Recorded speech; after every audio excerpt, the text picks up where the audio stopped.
Hello, everybody. Welcome back to Arsenal Pass. Today, we're going to be opening a sealed pool of Tales of Aria.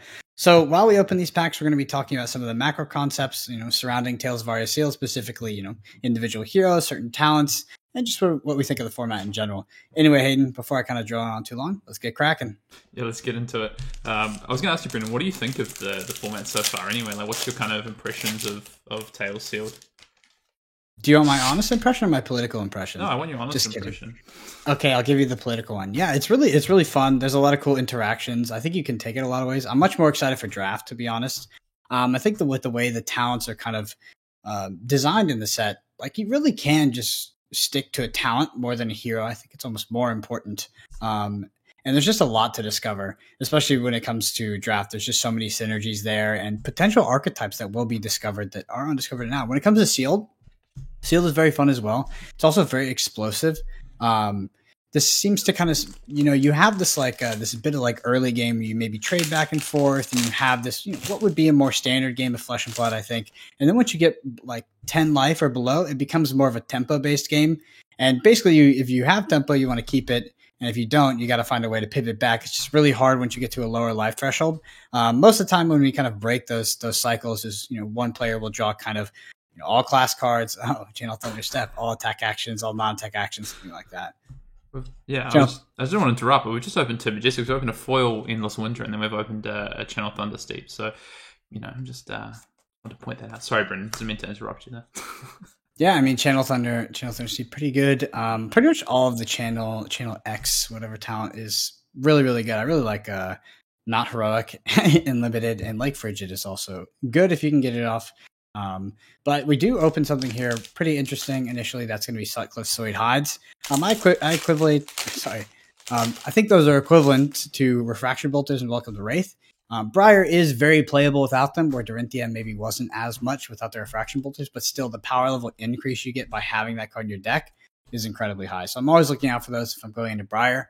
Hayden, what is any other cards that you've kind of opened so far that stood out to you? Yeah, I mean, we're halfway through. I just wanted to point out the first kind of thing that I do, and I think Brendan's going to be the exact same way he's going to lay this out, is going to pull out our three elements, our three classes, including the elemental cards and the class-specific cards, and then also our generic elemental actions, which are basically the generics in this format, and then our equipment. It's worth noting in this format that the slot for your equipment can be taken up by amulets. So we did open an Earth Amulet, which has taken up one of our equipment slots, so only two equipment open so far. In terms of like some of the cards that stand out, I mean, there's quite a few arrows here, but only two red arrows so far. Like two red arrows is definitely the thing that I'm looking for in Lexi. I want to make sure that I've got some good red arrows and I've got some good buff effects. Some of those pump attacks like Overflex, or even like Weave Lightning and Lightning Side. Our Guardian, I mean, we've obviously got the Endless Winter. I mean, this is a good card in Limited as well. Like, it does have, it is a good card. If they want to block it, it's very tough for them to one card block it or two card block it. It's going to give them multiple Frostbites if you fuse it. We do have Mulch in red. We have, a blue Glacial Footsteps, which is a blue I really like. So, our Guardian's not too bad. Our Runeblade here, Brendan's looking a little bit quite thin, good. But it's very good, yeah. Four very good reds. To be fair, we don't have to go through every card. I think we can do it kind of after we've opened. But when it comes to Runeblade, I actually don't think you need like a lot of Runeblade cards. That's the dance. So what's the most interesting part of Tales of Aria is that you can have like how many cards you want of a talent or how many class cards you want is really up for interpretation. I actually find some of my most powerful decks will be having very good fuse cards. So like say I'm going Briar, I've got red Burgeonings, red Earthlore Surges, or maybe I've got Ball Lightnings. That's really what's carrying my deck over like powerful Briar cards a lot. Then again, if you are, speaking of Briar cards, let's see, you get red Vela Flash, or you have, explosive growth. Those things can really, really help you out. I particularly like when I play Briar. I particularly like the Earth element actually, which may be less popular, I think, in kind of the current way that people are playing sealed. But yeah, I mean, the value you can get off Stir the what is it? Stir the I almost said Stir the Aether Winds. Stir the Wildwood. Stir the Wildwood, yeah. It's just absolutely incredible. Especially like Bramble Spark, just such good interaction there. Yeah. But obviously, like, you do get a lot of keys when you're looking at your talent cards and your class cards. We got another one with Flash Freeze. But if you are really, really low in a certain talent, like, sometimes I've opened pools where I've had like 6 lightning cards, and I have decided to go with a lightning hero. Sometimes it can be okay if you can. I pulled out 4 lightning cards, 4 powerful ones, like electrifies, things like that. And then I maybe thinned my deck a little bit on my class cards that require that fuse. But still, I know that whenever I draw a class card that has lightning, because I don't have many in my deck, I can go ahead and throw it in my arsenal, and I'll wait for that very powerful turn that will come. But go ahead, Hayden. I was going to say, yeah, definitely, I completely agree. I think that's 100% true. We've opened up all our packs here, so I guess we'll just talk through, where we start, what we want to look at, right, Brendan, where we kind of go to. What I wanted to ask first, what do you go to? Like, I'm typically someone who wants to actually go through the elements first, because I think, although you talked about class cards, obviously be very determine which class you go into, but the elements are where some of your like really big support comes from, and where is it going to help you actually, I guess, carry out your game plans, right? Yeah, I'm the same. I do like to go through element first, pretty much every single time. All armor as well. I mean, probably armor first, right? Yeah. So we got Crackerjack. So if we have something like a Thump, it's really, really good with Thump, obviously. The Suede Hides are going to be great in Briar. Those are really stand out. Coat of Frost, of course, very, very good. Buckler and the Runaways. Those are all, I mean, the armor in Tales of Aria is pretty interesting because it doesn't really compete with much. It's all good. But there are some real standouts with like the Suede Hides and Crackerjack's Thump. The old Pump and Thump, as they call it. All right, let's go through our elements. So when I'm breaking down cards, I'm immediately going to go and move things into pitch order, just so we can see like where's the power coming from, where's our resources coming from, and especially when we're talking about fuse, there's actually an interesting thing. I think there's some there's some blue fuse cards you want because they're good resources, but typically what you actually want your fuse to be, and I think this is becoming more apparent as we play more of this format, is you actually want your fuse cards to be good reds and yellows that you can actually then play on the follow-up turn and get some value out of. So a card like Yellow Polar Blast is pretty strong in old time. You can pitch it alongside an Earth card and get double activation. You can fuse with it, put it into Arsenal, and then you get to cycle it and potentially have Dominate, which is really important. So that's that's a good standout. But I mean, you can see here, Brendan, we've got a lot of blues in Ice, and not much excitement in the red. A red Winter's Grasp. Not that excited about Chill to the Bone or Winter's Bite personally. Agreed. I think that this looks like a almost exceptionally weak ice pool. That being said, I'm pretty happy if I, let's say we did go Oldhim or something, I'd be pretty okay taking out, double Polar Blast, Winter's Grasp, and then maybe some of these blues to actually, have a less prevalent ice Oldhim deck. And maybe if we have a strong Earth pool, I can lean more into that. But there are some cards that are playable. Yeah. It's definitely a trap to kind of like overboard into a certain element just because you feel like you need those fuse targets. I mean, in Tales of Aria, you can really set things up. Even if you don't see the second cycle of your deck, maybe it just means it's like, okay, if I have 5 5 ice targets, that means if I do draw like an ice card like Endless Winter, which we know we opened, I'm probably going to arsenal that card and wait for an ice to come to fuse it. Yeah, definitely. I mean, you're balancing off, I guess, the fact of having these ice cards or earth cards or lightning cards in your deck versus the fact that some of them just aren't good, right? Some of them you just don't want to have in your deck, and some fuse cards are just good by themselves, right? Like some of them don't require fuse. And a red Snow Under, for instance, in old time, is just an attack for 7. That's just a good card. If you fuse it, great, but I'm not going to start forcing bad cards into my deck generally in order to get off fuse, because that's just overall it's going to make my deck weaker. My turn cycles aren't going to be as strong to play 2-card hands off, because all of a sudden I'm putting all these cards that defend for 2, and now I need to try and play a turn cycle where I need to maybe defend with 2 cards and attack with a card, but all of a sudden I've just jammed in cards that defend 2, or they don't attack very well, or I draw a hand of like double Polar Blast, Winter's Bite, and I'm just sat there going, it's not great for me. So it's really a balancing act. But yeah, overall, Brennan looks like it's a reasonably weak ice pool there. Should we look at our Earth? I did see Earth or Surge, one of my favorite cards in this format. I do want to have a little preface here as we open, take a look at the Earth cards here. And that it's important to keep this in mind that Hayden and I both pretty much exclusively play 30 card decks, maybe 32 in some rare occurrences. I know that Pile might be very popular. in certain groups or around the world, whatever it is. But this format is just full of evasion. So, if someone is piling against you, you can just pitch mindfully and set up, unblockable things and just kind of win the game. Usually there's a lot of recursion. You have like Rites of Replenishment.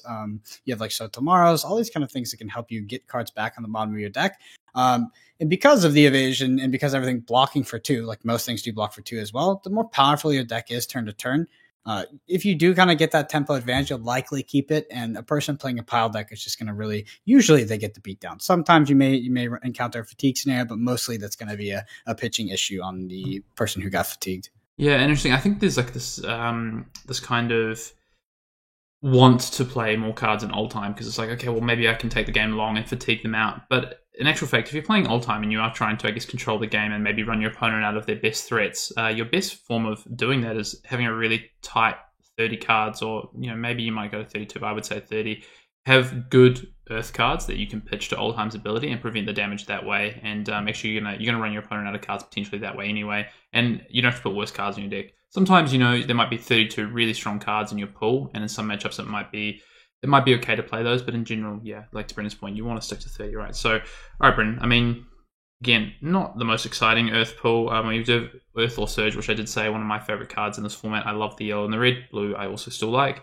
We do have an Autumn's Touch, just a great 3 cost 7 attack. And then some of our blues, they aren't terrible. We have So Tomorrow and Burgeoning, but yeah, the rest are pretty mediocre, right? Yeah, it's quite terrible. Honestly, this is a very, very bad Earth pool. It's definitely worse than our Ice pool, in my opinion. I mean, the redeeming factors here are definitely Autumn's Touch and Earthlore Surge, but things like Breakground Blue, Evergreen Blue, and that Burgeoning Blue are just they're kind of bad, to be honest. Yeah. But I really like So Tomorrow Blue. I really like So Tomorrow Blue. I mean, I'd probably if we are going to be ending up in an Earth deck in this video, I'm probably going to be playing that Amulet as well. Mm-hmm. Yeah. I think this is. Yeah, I actually don't think it's that much worse than Ice, to be honest. But I don't. Yeah, I agree. It's not good. All right, let's look at Lightning. Surely we must have a good Lightning pool. Otherwise, we've got one of these pools which I haven't seen too much, where you just have kind of bad element cards, and you just have to probably play the best class cards that you have that can just output good damage and come with a good plan, and just have some element cards that are okay and can help you get off good fuse turns. But otherwise, you're kind of just relying on some strong element class cards. Well, starting off hot here. Very hot. Yeah, I mean, this is looking like our best elements so far. Yeah, we've got, standouts. We've got, Red Shock Striker and the Red Lightning Surge, which are both good red cards. We've got the Electrify, which is great. We've got the Ball Lightning. I haven't actually played with Channel Thunderstep in Sealed. Have you, Brendan? I have not. I've only played with Mount Heroic. Yeah, I mean, Mount Heroic is crazy in this format. I'm just taking stock of what I think this card is, if it's good in this format. We'll have to have a look and see, like, if we have the potential to go really wide in our turns, like maybe it's relevant in Lexi or Briar as it is a non-attack action, but we'll have to have a look. But yeah, I mean, this looks like our strongest element so far, right? Mm-hmm. Yep, totally agreed. All right, let's have a look at. We might just leave this off to the side because it looks like we'd probably try and play Lightning, depending on what our class cards look like, unless we have like a crazy strong old time pool. We actually have this Flash Freeze as well, Brendan. Another Majestic. Can you read me the text on Flash Freeze here? So it's one of the and/or fuses. So it's an Ice and/or Lightning fuse. If Flash Freeze was fused with an Ice card, attacks you control this turn gain when you attack with it against Dominate, unless the defending hero pays 2. Mm-hmm. And then with the Lightning fuse, it's attacks you control this turn gain. If it hits, deal 3 damage to them. So it gains a red Electrify effect, basically. Very good. And it costs 1? Costs 1, yeah. And defensive 2. So, I mean, our generic elemental cards, we have Entwine Ice, I think, is the worst one of the Entwine Earth, Entwine Ice, Entwine Lightning. I think Lightning's probably the best. I really like Entwine Earth, actually. I only like Entwine Lightning really in red. Yeah. Yeah, but Entwine Earth, I think, is serviceable at yellow here. But as we know, with the context of our pool, we are pretty light on Earth. But I can see let's probably make it into our deck depending on our class cards. Invigorate, if we go into Briar, I actually think this red Invigorate is pretty playable. That being said, kind of the floor on Invigorate is incredibly low and the ceiling is pretty high. So it's not one of my favorite cards, but it sometimes finds its way in there as a 29 to 30 slot. The funniest thing about Invigorate is actually this Invigorate gets better the better that your element cards are, elemental cards are, to help you fuse. and then it's harder to find a spot for Invigorate in the deck because your deck is probably just better overall. So we'll have to see. I mean, the Flash Freeze is interesting. Another Majestic here. We've got a couple to think about in this pool. I guess if we're in Lightning, this feels more appealing to me. If we're able to, play this, maybe get a Embodiment of Lightning off Briar, we guarantee we're going to get 2 attacks in a turn. Yeah, I mean, it's a Lightning card. Yeah, so it checks you control this turn. So this also works on our weapon. Yeah, so. I would. I mean, this card is very good. Yeah, and I would definitely play it in Briar. It's like a non-tech action with Gogan. It's quite good. All right, let's take a look at our class cards, yeah? See where we get to. Just going to move these off to the side. Where do you want to start, Brennan? Let's go with Oldhim. Okay, it's our biggest pile. Let's see what's sitting in here. So what do we usually generally do? Yeah, Snow Under Red, very good. Yeah. Oh man, Red Embolden, what a waste. You like Red Embolden? No, it's terrible. I think Embolden is a funny limited card. I think. Usually, what I'll do is I'll break out the elements that they belong to. So obviously, these are all Earth Fuse cards. These are Ice Fuse cards, and then I'll just like slam down our non-fuse cards just to give us an idea. There's that Thump, which is good with that Cracker Jacks. Yeah, it's Yellow Thump though, which I'm way less excited about than a Red Thump. 7's a lot nicer of a point, especially because of the defense reactions that could come out of Oldhim Mirrors. And then we've got Glacial. Decent amount of blues. Yeah, so the one thing to keep in mind while we look at these blues is we actually have a lot of blues in Ice as well, which we saw earlier. And Earth, we've got a reasonable amount as well. So we do kind of maybe have like an Oldhim beatdown deck here. It's just like, do we have enough threats is the question, because the only ones that are standing out to me now are actually Snow Under and Endless Winter. Obviously Pump and Dump and the Glacial Footsteps, we can get that off, but everything else is a bit middling in my opinion. At least we do have 2 Thumps, so that we're likely to be able to at least run that combo at one point or another in the game. Yeah, I'm actually just going to, while we've got this, might as well just start breaking down and see what an old-time deck would look like, because I think it's probably not going to be good enough, but we can have a look at like what we've got available here. We'd probably end up playing this Yellow Twine Earth, right, as a threat. Probably. Will we play any of these Winter's Bites or Chill to the Bone in red? Depends how many other we have. Probably not. We're probably playing most of the blues, right? Yeah, maybe the Ice blues. Maybe Winter's Bite. We do have these 2 Polar Blasts, which I do actually like. Polar Blast in yellow. I think it's pretty good. We're playing Amulets. Yeah. So Amulet of Ice, we've got the Winter's Bite, we've got the Icy Encounter. Icy is good. Ice Quake good. Yeah. Polar Blast okay. And then from the Earth side, we have the Sotomorrow. We have Evergreen, Break Ground, the Amulet of Earth, and Burgeoning.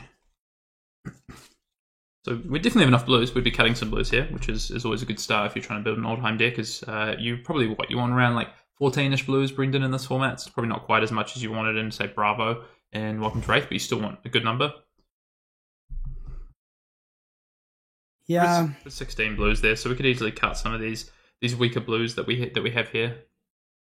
Yeah, it's just our actual attacks are pretty thin. Yeah, I mean that's really what gets us is that you can have the blue base, but you really need, and honestly, like if we had a bunch of Snow Unders, then yeah, that would really drive me more into it. Mulch is really expensive sometimes. The Thumps are nice with Cracker Jacks, but it's just that like a lot of our fuse cards, like, we kind of don't want them in our arsenal, and that's going to happen, which is unfortunate. So I think that I've kind of got this in mind, and we can go ahead and take a look at probably our Briar pool next. Yeah, I just wanted to say one of the things, immediately, like you're alluding to it, but what we're basically looking at is like how are we going to win a game, right? Like what are the win conditions in this deck? And to your point, like yeah, there's a mulch that's kind of hard to get off, to be honest, because it requires a 4-card hand, 2 cards to pitch plus the card you reveal. And when you have 4-cost attacks, what I really want to see is like more Earthlore Surges, like these 2-cost pumps that can actually make it more worth your while, or even more some like some of these Ice Quakes that are going to help you do that. So like just the way we're going to win games is it's going to be very difficult. We do have Yellow Glacial Footsteps, which could help us win games, but just in general, like our general turn cycles aren't going to be that exciting. The Strength of Sequoias are fine, but it'd be much better if we had, maybe to your point, Brendan, like another couple of Snow Unders, or even like a red Break Ground or 2. We've got this red Auror's Touch. That's kind of it. So yeah, looks like we would struggle to get the Hammer at 4 consistently as well. Yeah. Just a lot of low costs, or specifically 2 costs. Yeah, which is not like, it's not the biggest consideration in this format, right? But it is. Yeah, we you don't rarely, really you have kind other of ways to win rarely the swing game. the point. Yeah, you swing the weapon a lot less than you did if you're playing like Bravo. Yeah. Back in WTR. Cool. All right. But now what everybody's been waiting for. I saw a bunch of reds when we opened Briar, so Yeah, I actually think that this probably looks promising. Rise to Replenish is my least favorite red. But it's a good sideboard card if you think someone's going to fatigue you. I'm just going to do the same thing here. So we'll just... Sigil of Suffering, very good. Reveal out. Flash red. Inspire Lightning red. Earth and Lightning. Is that a yellow Rites of Lightning as well? Oh, great card. Yeah, yellow Rites of Lightning. Yellow Veil of Flash, which is great. So there's our... That's lightning, isn't it? Yeah, there's our Lightning and our Earth. Split out Earth and Lightning. And then we'll do the same from the red side. Got a red Singeing Steelblade, which is, it's good to see. Red Sigil of Suffering, which is also good. We got this red Rites. And then we've got, red Stir, which I know you're a big fan of, Brendan. And then we've got the red Veil of Flash and red Arcanic, both very strong cards. And then we've got some Inspire Lightning, which, based on the fact that Lightning's our strongest, could be a good win condition for us, right? Yeah, I feel like red Inspire Lightning is a pretty safe pick in most Briar decks. Like, you find, like, Inspire Lightning is a pretty weird card because it's actually, like, I think fundamentally it's quite bad, but if you do kind of go up against an old time, by the way, we have the boots, which is something we keep in context. If you do go against old time, you do crack the boots a bit early. It can sometimes be hard to close out because they kind of keep recycling the earth cards that they're pitching. So yeah, it can be. I think that Inspire Lightning is pretty decent, and because of Embodiment of Earth, it doesn't actually like block for 2 that much. I think it's a decent card, and retucking it with Rites of Replenishment or tomorrow. I really like doing that. Yeah. All right, so I'm just bringing out, our cards we want to look at here. Obviously, like we talked about, a lot of good lightning cards, a lot of good, pretty reasonable yellow lightning cards, which is nice. Yeah, we are very low on Bramble Sparks, which is a bummer, but blue is good. It's just like, I think that one of the things you want to look for when you're kind of looking at a Briar pool is like, what do my non-attack actions look like? It's very, very important. Mm-hmm. Usually most of your bigger turns are enabled by at least playing one non-attack action. Yeah, so we can go through and count these up in a second. Just bringing out, I guess, like blues look pretty thin. We'd probably end up playing something like an Amulet of Earth, right? Just non-attack action in Earth and So Tomorrow. Definitely the So Tomorrow. I don't know if... Depends if we need the blue. It's a weird thing because like whether you need blues or not need blues actually depends on who you're facing. So if you face like a Lexi deck, if you're running like a very tight curve, very efficient curve, you actually find it quite painful when they start to kind of flip up an ice card quite a few times. Like let's say you don't have anything cost over 2 and you just play a bunch of yellows, you really feel the pain, and that happens quite a bit. I think that's one of the more interesting things in Tales of Aria is that kind of how you want your resource curve to look sort of fluctuates game to game. I mean, I don't really sideboard extensively before each match, but that is definitely the kind of situation where I feel it the most. Yeah.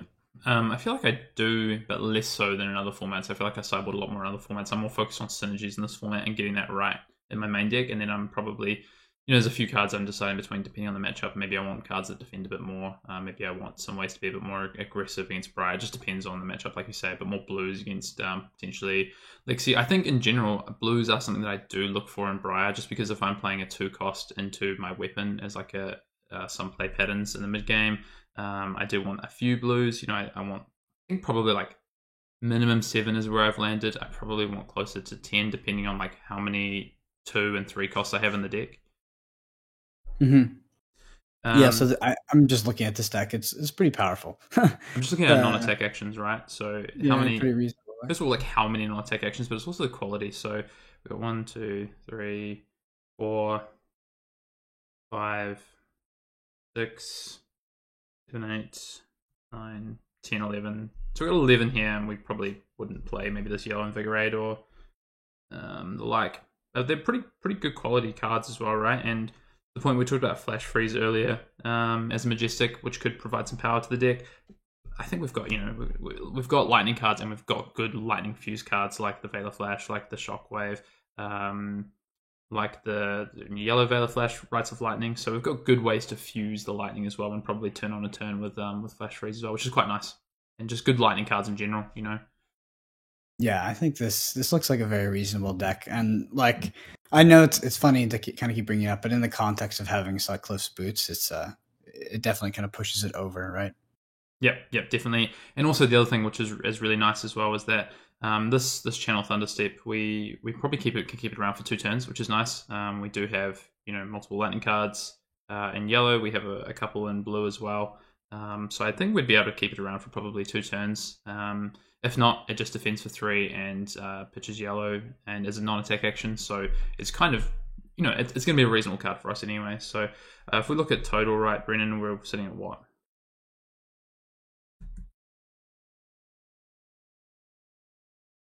34 cards currently. So we're in the rounds that we want to be. How do you feel about 7 blues in this kind of build where we do have, Totally fine.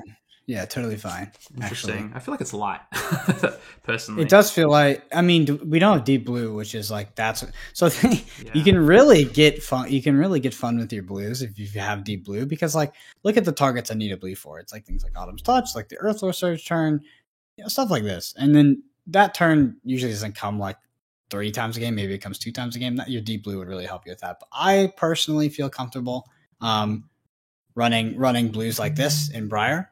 But it is definitely whatever you feels natural to you.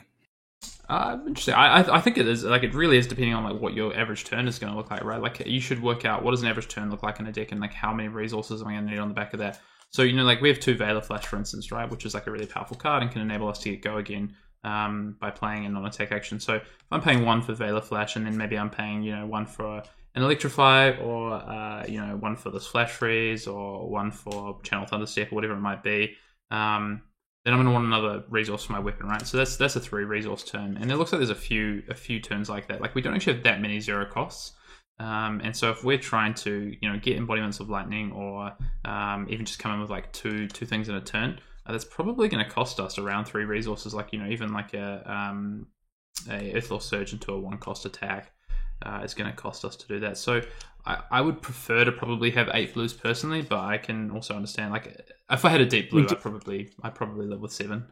I mean, we have some easy cuts here, so we would definitely cut the yellow Inspire Lightning, in my opinion. Yep. And then I would consider getting rid of the Rites for Replenishment yellow, but that's just me. That's definitely, and then the Invigorate. It's one of the weakest cards in our deck, to be honest. Yeah, it's we have a red one already. We definitely don't need 2, in my opinion, but I would actually consider cutting both of them. The yellow Invigorate is a question. Singeing Steelblade is obviously bad at 3 damage, but just getting the Arcane when I don't know, sometimes you really need it when you're trying to kind of pivot back in like the mid game. I find Singeing Steelblade to be okay, but the yellow is definitely cuttable. Would you be on the red or the yellow Invigorate here? Like, one of the things I like about yellow Invigorate is that you can set it up for later. You can pitch it early and set it up. And we do like a reasonable number of ways of fusing, but we don't have tons, right? Yeah, so the reason why yellow Invigorate is pretty reasonable is like most of the cards you're including in your deck is already going to be 3 power, already going to to be 4 power rather than 3 power, because we avoid cards like that. So +3 is actually just going to get you up to 7, which is still awkward amount to block. The blocking value in the set is quite low. It's pretty similar to Monarch. I think it's like 2 point what? Yeah, I think it ends up being ever so slightly higher, but the Brute cards from Levia like massively bring that down. So actually, it's really similar on an average deck, if not actually lower in an average deck. So yeah, for sure. Okay, I think we would probably only end up playing 1 Invigorate. I think we do have we have a lot of yellows here. The other card we haven't talked about, Brennan, as well, is we do have a Sunwood Shelter, which is probably pretty reasonable into decks that have Dominate. Looks like we're going to have a reasonable number of elemental attacks from Runeblade, and we've got a few Earth cards. So what have we got in total? What's that? 6, 7. We're going to have a half our deck as a target for Sunwood Shelter, so it's a consideration to play the card, right? It just depends on it's not a non-attack action. It's a defensive card only. We don't actually have that many Earth Fuse cards. I mean, we do have 2 Stir the Wildwood, which are probably our most important Earth Fuse cards, right, Brennan? They are our most. I mean, Rites of Replenishment should not be important. I would definitely leave this as a sideboard card. I think probably versus Oldhim. Yeah, would you bring in Oldhim? And even Oldhim, like, sometimes they're not even going to be that aggressive. Like, Glacial Footsteps they might not have any in their pool, Thumps, things like that. But I would probably just hedge and bring it in anyway as a sideboard card.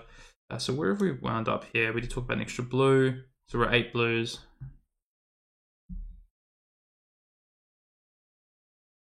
We're at 32 here. Yeah, so personally, I would cut probably cut the breakground, or the evergreen is really stretching it for us because we have to also cast that. It's really expensive, and I don't think the recursion is going to help us too much at 5.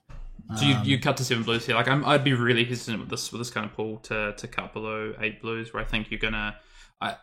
I'm a big proponent of being safe on resource costs, especially when you can play cards out. So you think about if you go to 7, you're at averaging less than 1 blue per hand, right? Which is like a little bit scary for me. I think that's effectively 28 hands, 1 blue per hand if you looked at it that way. Sorry, 28 cards. So going below 8 definitely scares me. We could say that, yeah, if you were going to cut one, it would definitely be the evergreen, right, to your point. Because if you're cutting blues, you're probably not going to be able to cast that card as well. Not casting that. Yeah, I mean, you could play this Burgeoning. It does cost 2. Could be better in this deck. Probably is better in this deck, actually. And that's whether you'd want to play. I think as well, like Deep Blue, to your point, like is a really good card that can help out with your resource costs and help smooth out some of your curve, your ratios. But yeah, I mean, personally, we'll leave this as an either or. I would definitely play 8 blues here. I don't think I could justify playing only seven blues in this deck. I think so. We'll leave that off to the side, Brendan, as a difference of opinion there. Mm-hmm.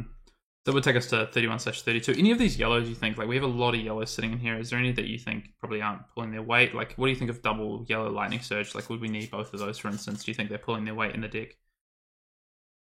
Yeah, I think so. I mean, I really like just any sources of go again in Briar if possible, especially if we have Ball Lightning in the deck. We can kind of set up some pretty good turns with that. I mean, not set up because you're probably ripping it straight off the top. But I tend to lean towards the Lightning Surges even at yellow. But I could see cutting one. Yeah, so I think one could potentially be on the chopping block. And to be honest, I mean, unless we're going to be, I actually think that this yellow Rites of Replenishment is probably the next worst card in the deck, to be honest. I agree. It defends 3, but actually most of our non-attack actions, which are our cards that block 2, block 3 anyway. And then most of these 2 costs we're probably okay to be trying to play. So, and we're going to cut down to 1 Lightning Surge. So I'd probably cut those 2, would be my next 2 cards. Should we take a look at Lexi? I think we should just kind of flick through it because I don't know. I saw not too many red hours, but yeah, let's go ahead and take a look. Let's take a look through it.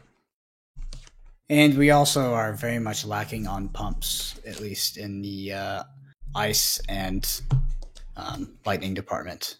So do have a couple of overflexes though that we'll take a look at. Yeah, a couple red overflexes would change my mind. That is true. Just a couple. So yeah, just talk about that too. So Lexi is interesting because like the original thought was that with Lexi, you just have really good red arrows. You would come in, you would tempo the opponent, which is possible. But if I find more and more that you really need the pumps and like you're going to be kind of dominating big arrows. Because outside of that, you can just get into these really painful games. You're kind of not able to finish, and then sometimes you don't draw an arrow, and then the opponent might get tempo on you. So I very much value. Pumps like Overflex or Icy, the ice one. I can't remember the name right now. Icequake, I think. Icequake, yeah. Exactly. I mean, we have some pretty good arrows here, I would say. Some good strong red arrows. We've got, 4 lightning arrows. Frazzle, which is one of my favorites. Dazzling Crescendo. Snapshot doesn't really do as much in Limited, to be honest. You're not really going to be trying to use your bow 3 times. It's be very difficult, ways to draw cards. But we do have a red overflex and a yellow overflex, which is actually pretty important. And then if we go back to our lightning first, I think we can look at options here. We've got the Heaven's Claws and Lightning Press. We have some really strong lightning cards here as well. I don't know if the Channel Thunder Step would be as strong on this deck, considering, we can get the Go Again off Lexi's ability with our lightning cards. You flip it up, get the Go Again, and then you play it. And then are you actually going to get, non-attack actions aren't important to Lexi, right? Yep.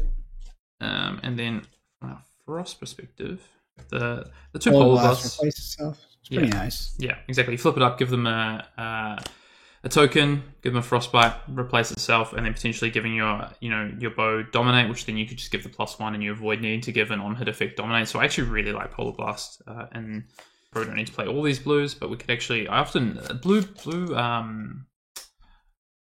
arrows I think are pretty weak, to be honest, in general. Some of them are okay because you can get them to 4 to cause an on-hit effect, but there's things like Dazzling Crescendo, Flake Out, which gets Dominate, I'm really unexcited about. So kind of what this looks like. I think we probably wouldn't end up playing the Winter's Bite. It's probably the weakest of our blues here. Although maybe, I mean, the one thing is you don't really want to put ice attacks into your arsenal with Lexi. You flip them up and then you can't clear your arsenal to play an arrow off your bow. So often you actually want to be playing non-attacks because you can obviously clear those, and Winter's Bite takes a card. So you actually maybe you'd play it over something like an Icy Encounter. It's 10 right there, Brendan. We'd probably want to say 8. You probably wouldn't end up playing this Dazzling Crescendo, or maybe actually just these 2 Flakeouts. Dominate's pretty unimportant off blue. Okay, so that's where we're looking. I mean, this looks reasonable, right? We've got 2 Overflixes. We've got there's only a blue Icequake, so our pumps are reasonably light, but I would say like 2 to 3 is like the minimum you want, yeah? Yeah, I mean, I feel like the kind of saving grace of this deck is actually the Polar Blasts. Obviously, we need the pumps, but it's good to have that. But the Polar Blasts are quite nice. I think that this is like a cute Ranger deck, but our Briar deck is bordering on exceptional, in my opinion. Yeah. So yeah, I mean, it's super interesting, Brendan. Like, I actually think this Lexi deck is pretty strong. I think probably naturally I have a tendency to go towards Lexi a little bit more, and I know you have a tendency to go to Briar a little bit more, just from like preference of playstyle. I would probably agree with you that the Briar deck is slightly stronger. I think you just have better ways to win turn cycles. I actually think this has better ways to win the game. I think you have like some really strong red arrows here, and you have some really strong non-attack action and lightning cards to pair with those. And your fuse is you're going to be pretty regularly able to fuse these cards and then get a strong lightning card into your arsenal. One of the interesting things though is that like a card like Lightning Surge actually kind of has like not great synergy with Lexi, unless you're playing 3 attacks in a turn, which is really difficult to do off a 5-card hand. So yeah, okay. Any last thoughts on Lexi before we sort of decide that we're probably going to play the Briar list here? Yeah, I mean, I think I would be happy playing this Lexi deck. It looks really good. We've got, really key cards like Bolt and Shot, Overflex, and most of these red arrows, definitely not Snapshot. So it looks good, but I think that our Briar deck, and then again, like in the context of the boots, I don't want to put too much emphasis on them, but that is really what makes our Briar deck so good. The synergy, I think, there was a little bit better. All right, well, that's just a bit of an opening, talking through how we approach, sealed in this format. Obviously, a lot of sealed events coming up, limited events coming up, with draft for those of you going to nationals, sealed for you for those of you going to the callings coming up, and of course, we do have that we know of another skirmish season coming up, where no doubt limited will be featured that as well. So hopefully, talking about limited, we've talked a bit about on the podcast. We've done a few gameplay videos. We wanted to just do a bit of a breakdown of a build and talk about some of the key things in Tales of Aria that are really important when looking at sealed decks. I just wanted to, before we wrap up, Brendan, kind of any like high-level takeaways. We talked about, we really think in this format 30-card decks are where you want to be, just due to the evasion and the cards that block 2 and the ability to guarantee in-games. Anything else from your side that you think is like a really important takeaway? I mean, I think that the deck size thing is probably one of the easiest heuristics that you can change up to start winning games immediately. One thing to note as well is that, Monarch was a very kind of pitch tracking heavy format. It was really important to set up turns, have a very specific way to win the game, and that was pretty much how every game played out. Tales of Aria is like that, but much less so. Most of the time, it's kind of tempo based. So while you might have, one really great way to win the game, I'm going to set this in my pitch. Maybe you're going to set up, 2 blues, a Glacial and Ice, and then 2 blues, Glacial Ice, draw into it perfectly. It's a little. I wouldn't say the format doesn't really play out like that much. So you're really looking for synergies, and you're really looking to build a powerful deck. But of course, you're going to have people that play pile against you, people that try to fatigue you. So you need to be pitching mindfully and keeping in mind your win conditions and how much damage your deck can actually output. We want to thank everybody for watching, and a huge shout out to all of our patrons. We're closing in at almost 200 patrons so far, and just a huge thank you to all of them. They've allowed us to take it to the next level, increase our quality so much, and definitely made our lives a lot easier. Our Patreon does have a lot of exclusive perks, so if you see a deck tech on here, on Patreon we'll actually have the written out sideboard guide, written out deck theory, Excel sheets with all the math, ratios, everything you need to pick up that deck and start being competitive. We also host extra podcasts in there, some of them actually being live sessions where people from our patron tiers will be able to participate and kind of be there live and interact. So that's always really awesome. And yeah, check it out if it's something you're interested. So it's Patreon, and of course it's Arsenal Pass. And finally, we are closing in at 2,000 subscribers. So I want to remind everybody that Hayden did promise that he would have blonde hair at 1,000 subscribers. He's not there yet. So what are we going to make him do for 2,000? Because I'm sure it's got to be exceptional, right? Closing in on 2,000. Hayden's dodged the responsibility for almost 1,000 subscribers so far. Awesome. Fantastic. Thank you so much for watching, and we'll see you in the next video.